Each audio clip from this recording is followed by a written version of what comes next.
Hi friends, हमारे Gyandeep channel पे आप सभी का स्वागत है। कार्तिक मास का 16वां अध्याय। इससे पहले गायत्री मंत्र।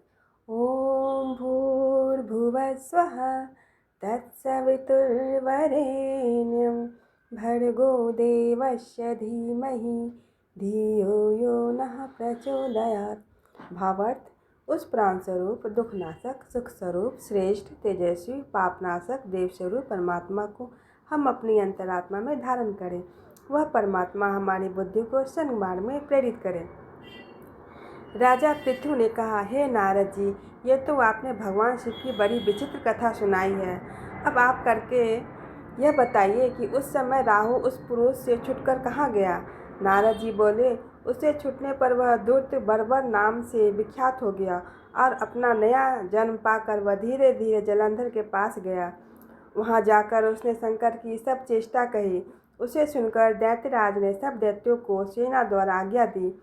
काल नेमि और शुंभ निशुंभ आदि सभी महाबली दैत्य तैयार होने लगे। एक से एक महाबली दैत्य करोड़ों करोड़ों की संख्या में निकल युद्ध के लिए जुट पड़े। महाप्रतापी सिंधु पुत्र शिवजी से युद्ध करने के लिए निकल पड़ा। आकाश में मेघ छा गए और बहुत अपशकुन होने लगे। शुक्राचार्य और कटे सिर वाला राहु सामने आ गया। उसी समय जलंधर का मुकुट खिसक गया, परंतु वह नहीं रुका। उधर इंद्रादिक सब देवताओं ने कैलाश पर शिवजी के पास पहुंचकर सब वृतांत सुनाया और यह भी कहा कि आपने जलंधर से युद्ध करने के लिए भगवान विष्णु को भेजा था। वह उसके वशीवर्त हो गया है और विष्णु जी लक्ष्मी से जलंधर के अधीन हो उनके घर में निवास करते हैं। अब देवताओं को भी वहीं रहना पड़ता है। अब वह बलि सागर पुत्र आपसे युद्ध करने आ रहा है, अतएव आप उसे मारकर हम सबकी रक्षा कीजिए। यह सुनकर शंकर जी ने विष्णु जी को बुलाकर पूछा, हे ऋषिकेश, युद्ध में आपने जलंधर का संहार क्यों नहीं किया और बैकुंठ छोड़ आप उसके घर में कैसे चले गए। यह सुनकर विष्णु जी ने हाथ जोड़कर नम्रतापूर्वक भगवान शंकर से कहा, उसे आपका अंशी और लक्ष्मी का भ्राता होने के कारण ही मैंने नहीं मारा है। यह बड़ा वीर और देवताओं से अजय है।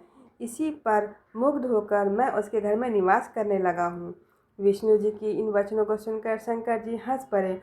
उन्होंने कहा, हे विष्णु, आप यह क्या कहते हैं। मैं उस दैत्य जलंधर को अवश्य मारूंगा। अब आप सभी देवता जलंधर को मेरे द्वारा ही मारा गया जान अपने स्थान को जाइए। जब शंकर जी ने ऐसा कहा तो सब देवता संदेह रहित होकर अपने स्थान को चले गए। इसी समय पराक्रमी जलंधर अपनी विशाल सेना के साथ पर्वत के समीप आ कैलाश को घोर सिंहनाद करने लगा। दैत्यों के नाद और कोलाहल को सुनकर शिवजी ने नंदी आदि गणों को उसे युद्ध करने की आज्ञा प्रदान की। कैलाश के समीप भीष्म युद्ध होने लगा। दैत्य अनेकों प्रकार के अस्त्र शस्त्र बरसाने लगे। भेरी, मृदंग, शंख और वीरों तथा हाथी, घोड़े और रथों के शब्दों से शब्दादित हो पृथ्वी कांपने लगी। युद्ध में कटकर मरे हुए हाथी, घोड़े और पैदलों का पहाड़ लग गया। रक्त मांस का कीचड़ उत्पन्न हो गया। दैत्यों के आचार्य शुक्र जी अपने मृत संजीवनी विद्या ने से सब दैत्यों को जिलाने लगा।